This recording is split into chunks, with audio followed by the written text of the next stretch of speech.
Hey guys, it's Shayda. In today's tutorial, I'm going to be showing you how I do this Fauxlligraphy fill font. So this is a sort of play on our modern or faux or fake calligraphy, whatever you want to call it. And if you remember, when we're doing our Fauxlligraphy, we start with a cursive font and then we thicken the downstroke of our cursive writing to give the look of calligraphy.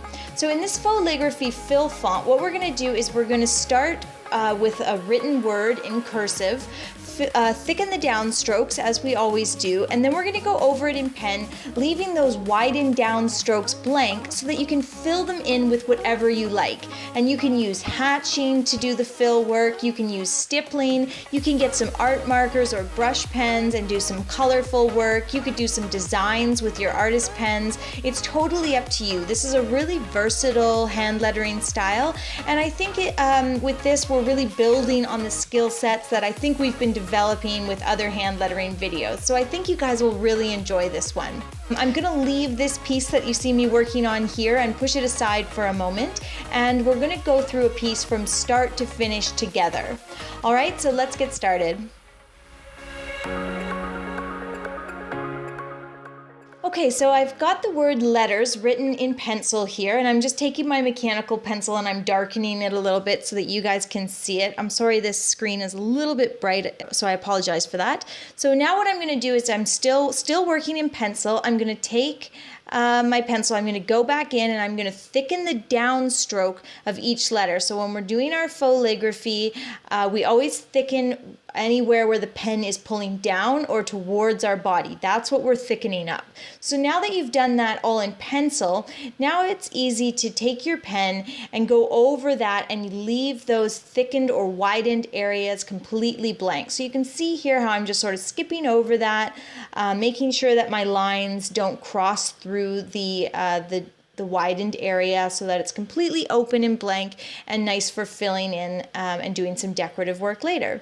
So this is just as simple as starting in pencil, creating a wide Fauxlligraphy style, and then going over it in pen.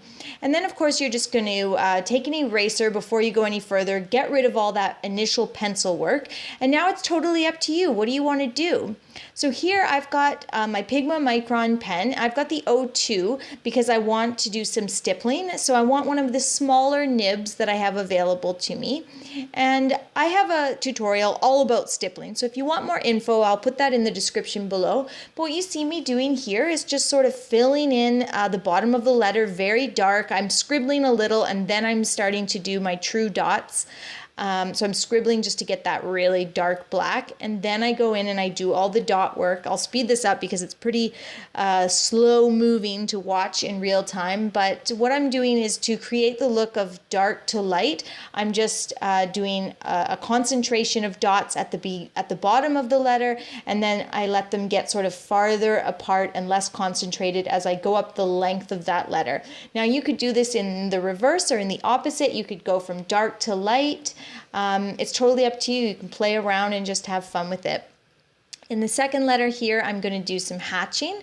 So again, I'm sort of scribbling in that dark bottom, and then I'm doing lines, and the lines are very close together where it's dark, and then they get farther and farther apart to give that look of gradient or light going up the length of the letter. And I'll do the next one here, hatching with some hatching as well. So just lots of lines very, very close together, and then allowing those lines to become farther and farther apart. All right, for the next letter, what I'll do is I'm just going to take one of my brush markers. This is an art marker from a store called Desir's in Canada. That's one of my favorite art stores, so that's where this marker is from. I also have a lettering supplies video, and I'll link that in the description if you want more info about some of my favorite materials. Okay, for the last letters, for the R here, I'm just going to do some sort of what I would call maybe decorative work.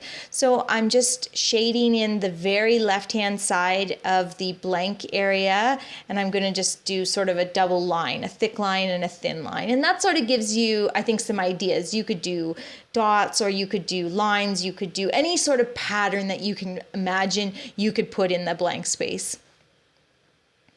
And then for the S, for the very last letter, I'm gonna leave it completely blank, but what I am gonna do is I'm just gonna thicken up my lines here. So it's just one more idea that you can use. So this very dark, saturated, thick outline, and then the blank white inside is kind of a cool look.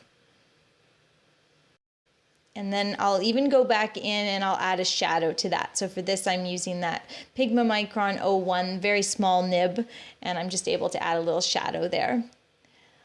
So there's a few ideas that you can do with this fun Fauxlligraphy fill font. I think really it's wherever your imagination will take you. And here I'm just finishing that piece that I was working on initially, doing some hatching, doing that sort of decorative work on the word fill, just making that nice thick outline with the blank white inside. And then I'm doing my simple hand-drawn border to finish this piece.